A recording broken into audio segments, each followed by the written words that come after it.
Hello everyone, salut à tous. Nous chez vous, c'est vous et nous.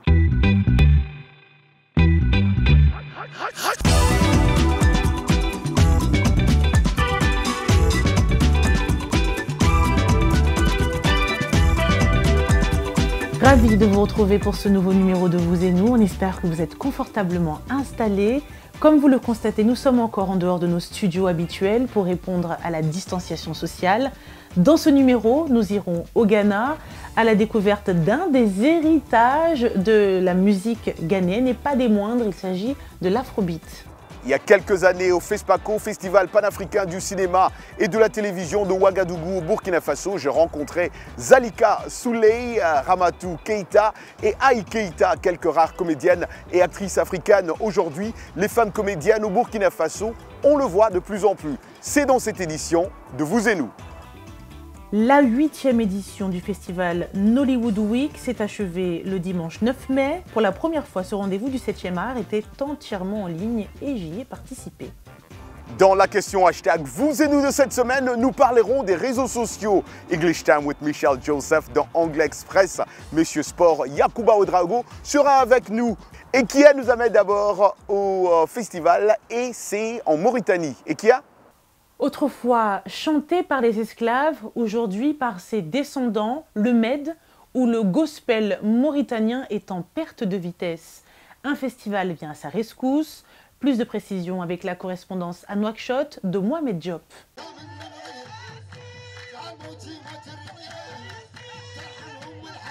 Chanté jadis par des bergers esclaves derrière leurs troupeaux, le maître est un genre poétique à forte dimension spirituelle, à l'image du gospel afro-américain.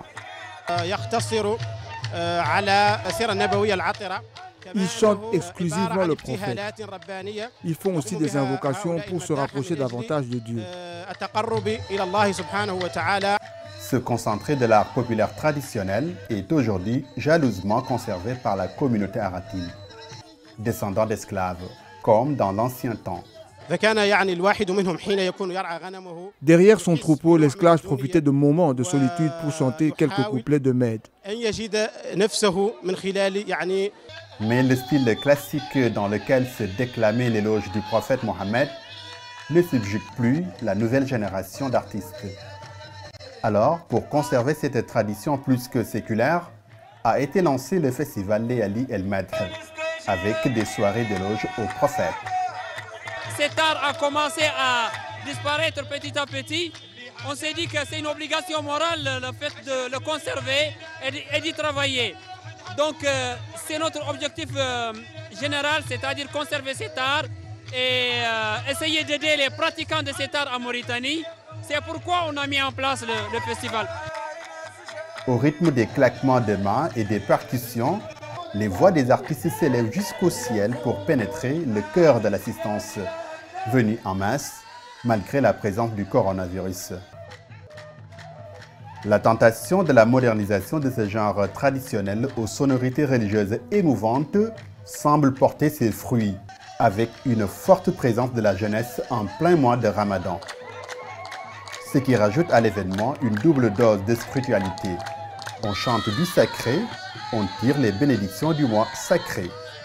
Ce festival mérite d'être soutenu financièrement, techniquement et promu parce qu'il fait la promotion des arts populaires. Le projet du festival, qui a sa 8e édition, ambitionne de faire perdurer ce genre politique en Mauritanie et au-delà de ses frontières. Mohamed Diop pour VOA Afrique, Nouakchott. Un auteur disait « Les chansons sont l'histoire d'un peuple. Vous pouvez apprendre plus sur les gens en écoutant leurs chansons que de toute autre manière, car dans les chansons s'expriment toutes les expériences et toutes les blessures, toutes les colères, toutes les craintes, tous les besoins et toutes les aspirations. Moi, je le sens en écoutant le Médé. En tout cas, je le sens. Je ne sais pas pour vous. Alors, de la musique, passons à la comédie. Le Burkina Faso a une scène de la comédie en pleine croissance, qui, malgré la popularité internationale de l'humoriste franco-burkinabé Roukiata Ouedraogo, est toujours dominée localement par les hommes. Mais une nouvelle initiative espère changer cela. Un reportage de Claire McDougall de Ouagadougou, rendu par Marius Mounga. Suivons. Vous serez très loin dans la vie. Roukiata Ouedraogo a contribué à combler le fossé entre la comédie française et celle du Burkina, devenant célèbre en France et dans son pays d'origine. Mais la scène humoristique du Burkina Faso est dominée par les hommes, dans un pays où les femmes sont censées être des femmes au foyer.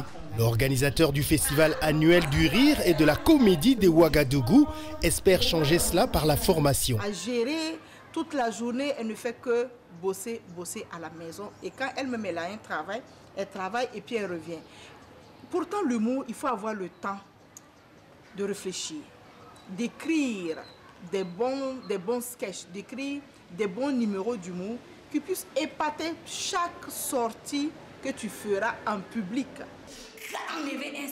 Les humoristes masculins du pays ont formé 100 femmes à la scénarisation, à l'improvisation, à la performance pour le festival. Ils ont donc obtenu à cet effet le soutien du ministère de la Culture et du Tourisme. Parce que vous savez qu'au Burkina Faso, nos femmes sont beaucoup plus réservées, elles n'aiment pas trop s'exposer. Donc du coup, ça fait qu'on veut apporter cette chaleur, ce bol d'oxygène humoristique pour dire quand même que les femmes peuvent y arriver. Oui. Les comédiennes espèrent également pouvoir aider le Burkina Faso, pays aux prises avec l'insécurité et le déplacement, à rire à nouveau. Il y a des déplacés internes. Comment est-ce que tu peux être chez toi dans ton pays et tu es un déplacé, tu es un sans domicile, tu n'as plus de village, tu n'as plus de parents, tu es là, tu es triste, à peine si tu ne te demandes pas la mort. Alors, pour celui-là qui est là comme ça, lui offrir un seul moment, une petite seconde de rire, c'est de lui redonner l'espoir à la vie. Mise en place terminée, le spectacle peut commencer. Parce que les femmes ont beaucoup à dire. Les femmes ont beaucoup à dire. On a envie de s'exprimer, on a envie de parler. Il y a tellement de mots qui minent la société, il y a tellement de femmes meurtries dans leur chair. Il y a tellement de choses à dire pour la femme qu'il faut que les femmes viennent pour être la voix des sans-voix. Il faut que les femmes viennent sur scène. L'humour aussi, c'est ça, apporter un message. L'expérience a apporté aux femmes la confiance et la possibilité de faire carrière en tant que principale dame de la comédie au Burkina Faso.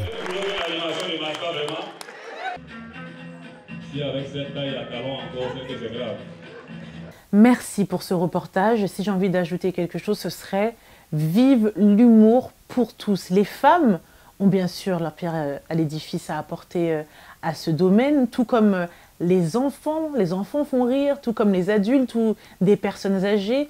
Tout le monde est en capacité de faire rire, n'a pas forcément ce talent, mais tout le monde a cette capacité. Et il faut rappeler que rire est bon pour le moral, donc pour la santé. C'est pourquoi je dis vive l'humour pour tous. On passe à toute autre chose. Cela ne fait pas du tout rire les partisans de l'ancien président des États-Unis, Donald Trump. Tout récemment, le comité de sécurité de Facebook a maintenu la suspension du compte de l'ancien président des États-Unis.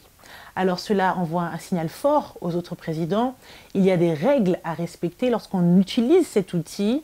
Tina Train s'est penchée sur la question. Dili Diko nous raconte. Pour les dirigeants mondiaux et autres célébrités qui utilisent Facebook et les réseaux sociaux, la récente décision du comité de surveillance de Facebook de maintenir la suspension du profil de Donald Trump est un message clair. Les règles qui s'appliquent à tous les utilisateurs de Facebook doivent également s'appliquer aux utilisateurs influents. Les utilisateurs influents ne doivent pas être jugés par rapport à un ensemble de règles distinctes. Mais la décision soulève davantage de questions sur la nature exacte de ces règles et sur ce que cela signifie pour les dirigeants mondiaux qui souhaitent faire passer leur message. Les projecteurs sont à nouveau braqués sur le pouvoir de la technologie sur le discours en ligne. Le mercredi 5 mai, le comité composé de journalistes, d'activistes et d'avocats a déclaré que le géant des réseaux sociaux avait fait le bon choix en suspendant Donald Trump après l'assaut du Capitole le 6 janvier. Mais ce comité estime que Facebook a commis une erreur en rendant la durée de la suspension indéfinie. Le comité a donné à Facebook 6 mois pour prendre une décision finale sur le compte de l'ancien président et Facebook a fait savoir qu'il examinerait attentivement les recommandations faites. Facebook avait en quelque sorte renvoyé la décision au comité de surveillance, mais le comité de surveillance s'est tourné vers Facebook en lui disant « Non, c'est à vous de décider. Vous devez clarifier vos politiques et puis décider si cet homme les respecte ou non. » Emma Yanso a déclaré que le comité était partagé à cause de la relation complexe entre la liberté d'expression et la protection des individus. Au niveau international, les droits de l'homme protègent fortement la liberté d'expression, mais il est également reconnu que certains types de discours en ligne peuvent conduire à la violence dans le monde réel. Les réactions à cette décision ont été mitigées. Les législateurs conservateurs critiquent Facebook pour avoir suspendu Trump et d'autres affirment qu'il aurait dû être banni de manière permanente. Aussi, des règles plus strictes doivent être élaborées, en particulier lorsque Facebook opère dans des endroits où la démocratie est fragile. Écoutez, l'Internet est considéré par tous comme un lieu où la liberté d'expression est totale. En effet, tout le monde peut écrire ou poster tout ce qui lui passe par la tête, quitte à blesser ou à choquer certaines personnes. Un réseau social, pour beaucoup, savent que c'est un espace commun où certains contenus ou posts peuvent heurter la sensibilité de certains utilisateurs. Le thème dans notre segment hashtag vous et nous de cette semaine, à votre avis, qu'est-ce qui est acceptable de poster ou non sur les réseaux sociaux? Vous êtes nombreux comme d'habitude à répondre. Archiduc Théodore de N'Djamena nous dit « Les réseaux sociaux sont comme une chambre vide, donc à chacun sa manière d'équiper cette chambre. Tout dépend du message que l'autre souhaite véhiculer. » À Lubumbashi en RDC, Fabla Kunda nous dit ceci: nous avons intérêt à poster des publications qui éduquent, exhortent, encouragent, informent, ne pas poster des photos qui portent atteinte à la pudeur, car même sur les réseaux sociaux, nos comportements nous accusent et révèlent d'où l'on vient. Alphonse Mbouaki à Kinshasa RDC dit « Pas de fake news, des rumeurs, des mensonges, des informations d'intoxication.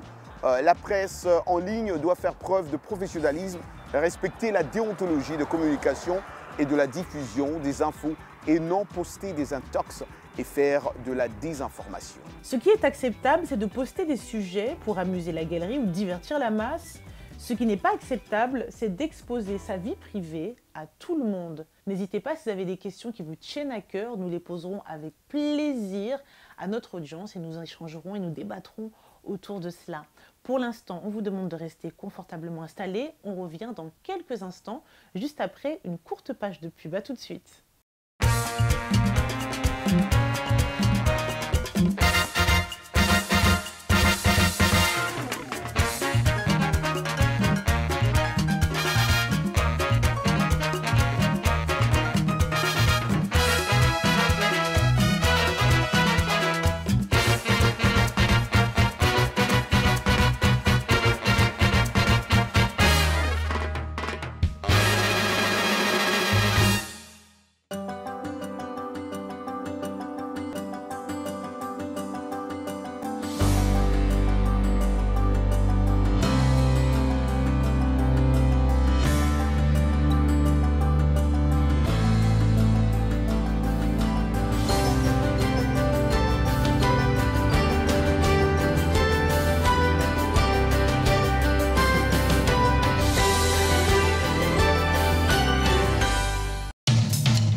Vous et nous, part 2. Comme d'habitude, il est temps d'apprendre l'anglais et c'est avec Michel Joseph dans Anglais Express. C'est tout de suite. Bienvenue à l'Anglais Express. Dans cette leçon, nous allons apprendre les nuances entre ce qu'on est supposé faire ou ce que les gens s'attendent à ce que l'on fasse ainsi que ce que l'on doit faire, sous-entendu ce qu'il faut absolument qu'on fasse. Ou bien ce que l'on devrait faire, vous êtes confus? Dans ce dernier cas, on a un choix, il nous revient de choisir de faire ou de ne pas faire. To be supposed to. Expected to do. On s'attend à ce que cela soit fait, on est supposé faire quelque chose, on est censé la faire. Par exemple, students are supposed to study and prepare their lessons. Les étudiants sont censés étudier et préparer leurs leçons. Un autre exemple, the bus driver is supposed to be on time. Le conducteur d'autobus est censé arriver à l'heure. Et voilà pour l'Anglais Express. Merci Michel, vous pouvez retrouver toutes les leçons d'anglais sur le site www.voaafrique, rubrique Vous et nous. Place à présent notre rubrique Actualité. Vous souvenez-vous de Bad Girl Cassie, cette danseuse centrafricaine plébiscitée par de nombreux artistes de renom tels Drake, Fally Ipupa ou encore Taiki. Eh bien, figurez-vous qu'elle est à l'affiche d'un magazine de renom en France, Madame Figaro. Dans ce numéro spécial danse, elle est aux côtés de Germain Louvet, danseur étoile de l'Opéra de Paris. Quand la musique classique rencontre la danse africaine, je vous invite à aller sur la toile, voir, c'est somptueux. Merci Bad Girl Cassie pour ce moment suspendu. Toujours dans l'actu, l'Afrique est un totem chez Bob Marley, disparu il y a 40 ans. Pourtant, le prophète du reggae n'a joué qu'à 2 reprises. La première fois invité au Gabon par une fille d'Omar Bongo, une de ses petites amies, raconte un livre récemment sorti. Ça tombe bien parce que c'est l'anniversaire de la mort de Bob Marley. La réalité est totalement romanesque. Si c'était un roman, on dirait c'est cliché. C'est du mythe entre une jeune princesse africaine qui rencontre aux États-Unis le roi du reggae. C'est une histoire qui cristallise plein d'autres histoires.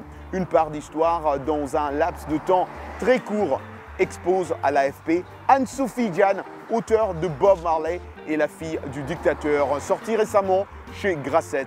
J'aime beaucoup moi Bob Marley et donc je vais chercher ce livre-là. Et comme je disais, cette semaine, on a célébré encore une fois Bob Marley, Rastafari. Et voilà, place à présent à la rubrique Sportissimo avec Yacouba Ouedraogo.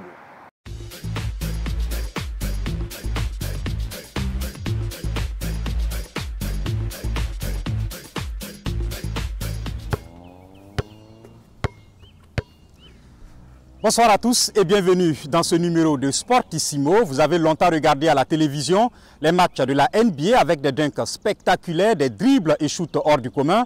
Vous rêviez de voir la balle au panier atteindre ce niveau sur le continent africain, vous demandant quand est-ce que l'Afrique aura une compétition de basketball avec un tel niveau d'organisation, de professionnalisme et de spectacle. Vous n'êtes pas les seuls à y penser. La NBA, en partenariat avec la Fédération internationale de basketball FIBA Monde, a conçu ce qu'elle appelle la Basketball Africa League, entendez, Ligue africaine de basketball. Objectif, créer sur le continent une véritable industrie autour du basket. La toute première édition de la balle, c'est au Rwanda. Du 16 au 30 mai, 12 équipes s'affrontent pour l'attribution du premier trophée. Comment tout cela va se passer? Suivez. 12 équipes provenant de 12 pays différents prennent part à cette toute première édition de la balle. 6 championnats nationaux ont qualifié automatiquement leurs vainqueurs pour participer à la compétition. Petro Atlético de Luanda, le Zamalek d'Égypte, l'AS Monastir de la Tunisie, l'AS Salé du Maroc, l'AS Douane du Sénégal et Rover Hoopers du Nigeria. Les 6 autres admis ont dû passer par des tournois qualificatifs pour décrocher leurs billets.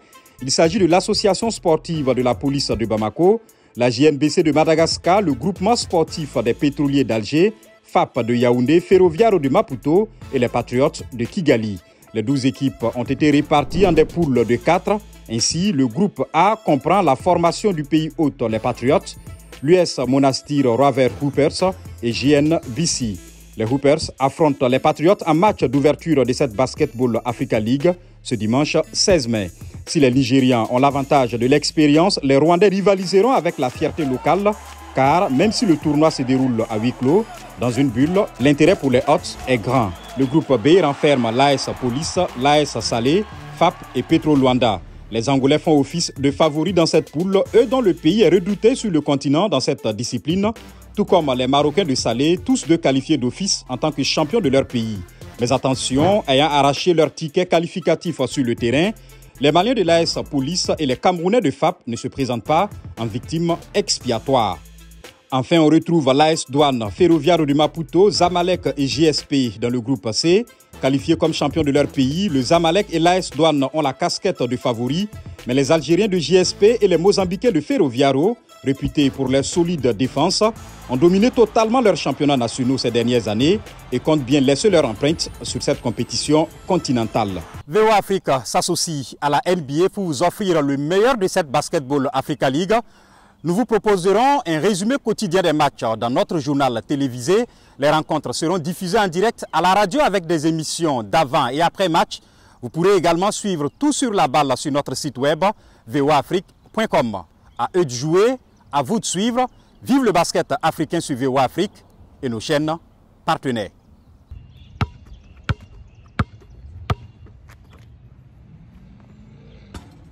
Yes! Merci Yakou. On va partir à Paris à présent où s'est tenue tout dernièrement, ça s'est achevé d'ailleurs le dimanche 9 mai, la 8e édition de la Nollywood Week Festival. L'an passé, ce rendez-vous du 7e art a dû fermer ses portes car il y avait la Covid-19. C'est toujours le cas, la Covid-19 est toujours là, mais la direction a pris la décision de maintenir le festival avec une édition entièrement en ligne. C'est une première. Il faut aussi rappeler que la Nollywood accouche chaque année près de 2000 productions. C'est loin derrière l'Inde, mais c'est devant les États-Unis. De quoi s'y intéresser. J'étais donc à la 8e édition. Voyez. Also, big shout out to my acting coach. My wife is in the audience. Les années précédentes, le tout Paris était au rendez-vous pour célébrer le cinéma nigérian et les cinémas africains en général. Les organisateurs ont travaillé d'arrache-pied pour que cette édition entièrement virtuelle puisse voir le jour. C'est venu tout naturellement. C'est vrai qu'il y a beaucoup d'avantages. On a pu ouvrir le festival aux gens un peu partout dans le monde. Donc ça, c'est très intéressant. C'est pas forcément moins cher. En effet, des frais importants ont été déboursés pour la protection des œuvres en ligne. Le système a aussi permis de savoir en temps réel combien de personnes ont regardé chaque film. Ils étaient des centaines. Voir que les gens se connectent d'Asie, d'Afrique, les États-Unis, donc c'est vraiment chouette de voir cet engouement en fait pour le film d'Hollywood et pour les films de la diaspora et de l'Afrique pour cette première édition en ligne. Il y avait un fort intérêt pour les films en avant-première. On est loin des histoires d'amour et de religion vues et revues dans le cinéma nigérian. Cette année, les thèmes portaient sur la santé mentale ou la discrimination raciale, la mort de George Floyd ayant laissé des séquelles. Le prix du public décerné au film le mieux noté va permettre au cinéaste gagnant de se voir attribuer une caméra haut de gamme pour réaliser son prochain film. Et voilà, comme dans la musique, l'industrie cinématographique de Nollywood, que j'adore, parce que j'aime bien suivre les films Naija. Cette industrie espère bien redémarrer après l'arrêt forcé lié au Covid-19. Ce qui est sûr est que même avec la réouverture des salles de cinéma, avec toutes ces mesures sanitaires, plus rien ne sera comme avant. La musique afrobeat d'Afrique de l'Ouest gagne en popularité dans le monde entier après les récentes collaborations d'artistes locaux avec de grands noms du secteur et sa reconnaissance par les Grammy Awards. Mais l'afrobeat ghanéenne se distingue surtout de sa grande sœur nigériane grâce à une particularité, l'héritage de la high life music. Ah ouais, cette musique-là, non, ça fait bouger. Les explications, c'est avec Arzuma Compaoré. Bienvenue au Purple Pub d'Accra, la capitale du Ghana. Ici, en pleine pandémie, l'afrobeat fait les premiers fêtards alors que la musique couvre les voies. Et lorsqu'arrive minuit, c'est toute la rue qui se déhanche sur un air de Sarkodie ou de Stoneboy les rois de l'afrobeat ghanéen. L'une de mes plus grandes influences, c'est la musique high life, parce que je fais de la musique high life. Si vous prenez quelques-unes de mes chansons, vous trouverez de la musique high life. J'ai intégré beaucoup de mélodies high life dans mes chansons. La high life, c'est une base très solide. Dans son studio d'enregistrement tapissé de récompenses internationales, Stonebwoy est l'une des stars ghanéennes les plus connues, avec plus de 3 600 000 abonnés Instagram. Ma musique n'est pas seulement de la musique traditionnelle, elle est un mélange de musique traditionnelle et de ce à quoi un étranger peut s'identifier. C'est pourquoi nous avons utilisé cette méthode pour plaire au plus grand nombre, parce que vous pouvez faire appel à des personnes de tous horizons. L'afrobeat, qui tient son nom de l'afrobeat sans S, un genre musical des années 1970, popularisé par l'immense Fela Kuti, est né et a explosé au Nigeria. En 2016 déjà, un featuring entre la superstar canadienne Drake et le Nigérian Wizkid sur le tube One Dance a permis au public occidental de redécouvrir le genre musical. Ces 5 dernières années, l'afrobeat a pris une ampleur considérable, surtout en Amérique et à Londres. La diaspora est là. Il y a une grande communauté ouest-africaine. Aujourd'hui, à l'image des stars nigérianes Wizkid, Burna Boy, Davido, des musiciens ghanéens comme Kidi, Sarkodie, Stonebwoy ou encore Shatta Wale, dont le morceau Already, en featuring avec Beyoncé et Major Lazer, a été l'un des tubes de l'été 2020, porte le Ghana parmi les pays qui comptent désormais sur la scène musicale pop en Afrique. Le résultat, des rythmiques contagieuses qui, servies par une voix puissante, composent des morceaux irrésistiblement entraînants. On aime finir en musique. Merci pour ce reportage. La musique ghanéenne, je ne sais pas ce que vous en pensez, moi je trouve qu'elle est vraiment à part et empreinte d'histoire. C'était très intéressant d'en reparler en tout cas. Il y aura encore plein d'autres choses intéressantes la semaine prochaine. On espère que vous serez nombreux. Merci infiniment pour votre fidélité. Merci également à toute l'équipe qui nous aide en coulisses à maintenir cette émission avec des sujets qu'on espère vraiment vous intéressent. Merci à toutes nos chaînes partenaires et un clin d'œil particulier à BF1 et 3TV qui nous diffusent au Burkina Faso. Et comme il est coutume de dire, Roger, rendez-vous la semaine prochaine. Bye. Ciao, ciao.